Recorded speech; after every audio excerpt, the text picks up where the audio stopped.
এই যে বন্ধুরা রান্না বসিয়ে দিয়েছি। এখানে মোচা আর মোচার আলুটা সিদ্ধ হচ্ছে। আর এর আগে তো সয়াবিনের তরকারিটা হয়ে গেছে, এখন মোচার আলুটা সিদ্ধ হচ্ছে। এই যে আলু এখানে সিদ্ধ হয়ে গেছে, এবার এটা নামিয়ে নেব। ছোলা ভেজানো রয়েছে, এই ছোলাটা দিয়ে মোচা রান্না হবে। আর ওদিকে এই যে ভাত হচ্ছে, ভাতও ফুটে গেছে। আর এই যে উনুনটা আজকে সবে কাদা দিয়েছে, সেই জন্য আগুন জ্বালিয়েছি, উনুনটা এখানে ফেটে গিয়েছে। এবার মোচাটা সিদ্ধ হয়েছে, মোচাটা আমি এখন নামিয়ে নেব। বন্ধুরা আজকে তোমাদের সঙ্গে মোচার রেসিপি শেয়ার করব। জায়গা বিশেষে বিভিন্ন ধরনের রান্নাবান্না হয়, সবার রান্না কিন্তু আলাদা আলাদা হয়। তো আমরা কিভাবে মোচা রান্না করি সেটাই তোমাদের সাথে আজকে শেয়ার করব। ভিডিওটা তোমরা দেখতে থাকো। যেহেতু নিরামিষ রান্না তাই আমি পেঁয়াজ দিলাম না। আগে কিন্তু আমি কোনোদিন বড় ভিডিওতে রান্না শেয়ার করিনি, তো আজকের মনে হলো যে মোচার রান্নাটা তোমাদের সাথে শেয়ার করি। তাই এখানে আমি সিদ্ধ করে এখানে জল ঝরিয়ে নামিয়ে রেখেছি। তো এবার আমি মোচাটা দিয়ে দেব।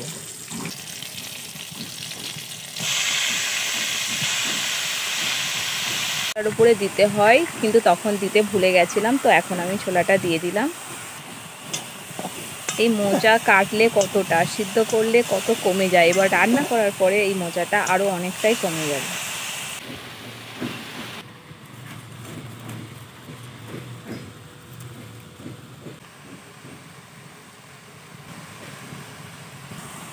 গুঁড়ো লঙ্কাটা অল্পই দিয়েছি, যেহেতু আমি কাঁচা লঙ্কা চিড়ে দিয়েছি।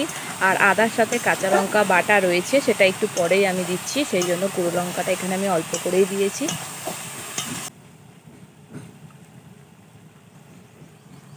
এখানে একদম অল্প করে জল দিয়ে দিচ্ছি, যেহেতু সিদ্ধ করা আনাজ, সেই জন্য অল্প করে একদম জল দিয়ে ঢাকা দিয়ে দেবো। ভাতে একটু জল কম হয়েছে, সেই জন্য আমি আরেকটু জল দিয়ে দিলাম, ভাতটা আরেকটু ফুটবে।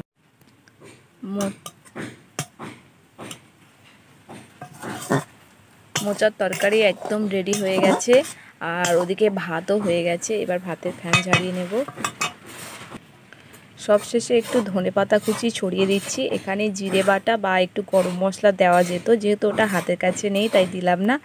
একটু আমি ধনেপাতা আমি ছড়িয়ে দিলাম, দিয়ে এবার এটা আমি ভালোভাবে এর সাথে আমি এটা মিক্সড করে নেব। একটুখানি ঢাকা দিয়ে রেখে দেবো, একদম জাস্ট 1-2 মিনিট মতন। তারপরে একদম মোচার ঘন্ট রেডি, নিরামিষ মোচার ঘন্ট।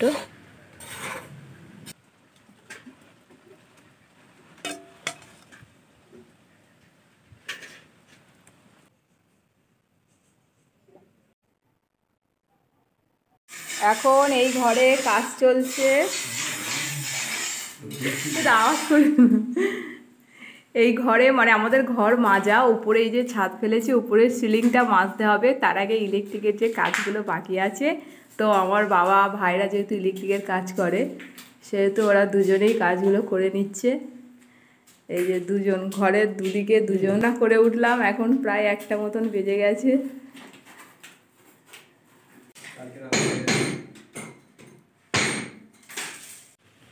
এই যে এই ফেস ওয়াশটা দেখছো, চারকোল পিল অফ মাস্ক, তো এটা আমার ভাইয়ের। আমি কোনোদিন এই মাস্কটা ব্যবহার করিনি, তো আমি ভাবছি যে আজকের আমি স্নান করার আগে এটা আমি দেখব ব্যবহার করে কেমন লাগে, কীরকম। আমার ভাই বলছিল যে এটা তোলার সময় খুবই নাকি লাগে, আরও বিশেষ করে মুখে লোম থাকলে। তো আমার মুখে তো হালকা হালকা তো মুখের লোম রয়েছে, যেহেতু আমি কোনোদিন এটা ইউজ করিনি, তো ভাবলাম দেখি একবার ইউজ করে। পিল অফ মাস্ক সবাই সবসময় ইউজ করে। না লোমে, এই কপালে আমার লোম ভর্তি, তো লাগবে তো।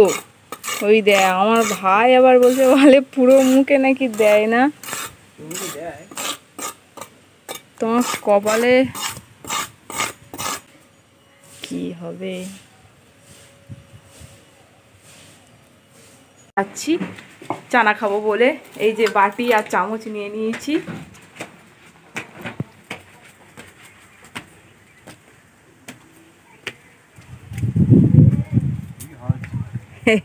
আজের পুরো ঝড় হচ্ছে, ঝড়।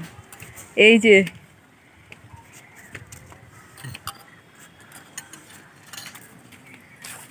যেখানে সব কিছু কেটে কুটে নিয়ে ছাদের উপরে চলে এসছে, মশলাও সব কিছু দেওয়া আছে। হচ্ছে বিট লবণ, ধনেপাতার দারুণ গন্ধ।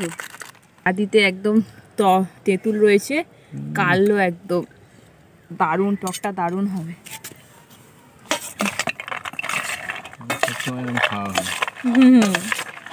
প্রায় সময় আমাদের সপ্তাহে 2-3 বার আমার ভাই চানা বানিয়ে খায়। তবে বন্ধুরা, এই যে আমি বাটি আর চামচ তো নিয়ে এসেছি, আমি টক ছাড়া খাবো, আমি আর আমার ছোটো ভাই, আমি দুজন তেঁতুল টক খাবো না। টেস্ট করে দেখি কেমন লাগে।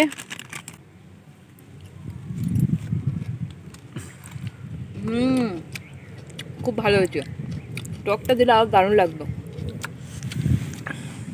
একটু টক দিয়ে দিবি, টকটা দিয়ে দেখো বন্ধুরা কি দারুণ লাগছে। আমরা কিন্তু টক ছাড়া খাচ্ছি না। এই যে সবার আলাদা আলাদা করে তুলে রাখা হয়ে গেছে। ওটা মার, মা অবশ্য মনে হয় টক খাবে, এটা ছোট ভাইয়ের, আর এই যে এটা আমার।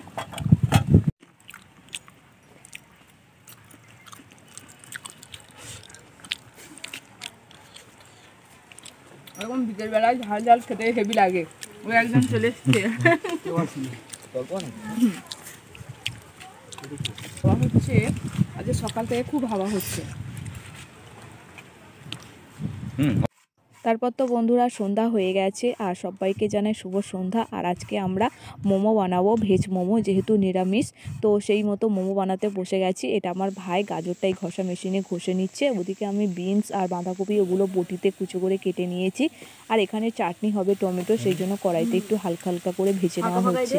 জানো তো বন্ধুরা, এই মোমো বানানোর ভিডিওটা আমি প্রথম থেকে শেষ পর্যন্ত করেছিলাম, তো আমি দেখছি যে তারপর ভিডিওগুলো সব ডিলিট হয়ে গেছে। মানে এই যে সবজি ভাজাটা পর্যন্ত ভিডিওগুলো রয়েছে, বাকি মোমো বানানোর ভিডিও, মোমো সিদ্ধর ভিডিও সব ডিলিট হয়ে গেছে। এই যে এত কষ্ট করে ভিডিও বানায়, তার উপর তো ইউটিউবে ভিউসই হয় না, তার উপর যদি এইভাবে ভিডিওগুলো ডিলিট হয়ে যায় তাহলে কেমন লাগে বলো তো বন্ধুরা। যাই হোক, তোমরা ভিডিওটা দেখো আর আমার চ্যানেলটি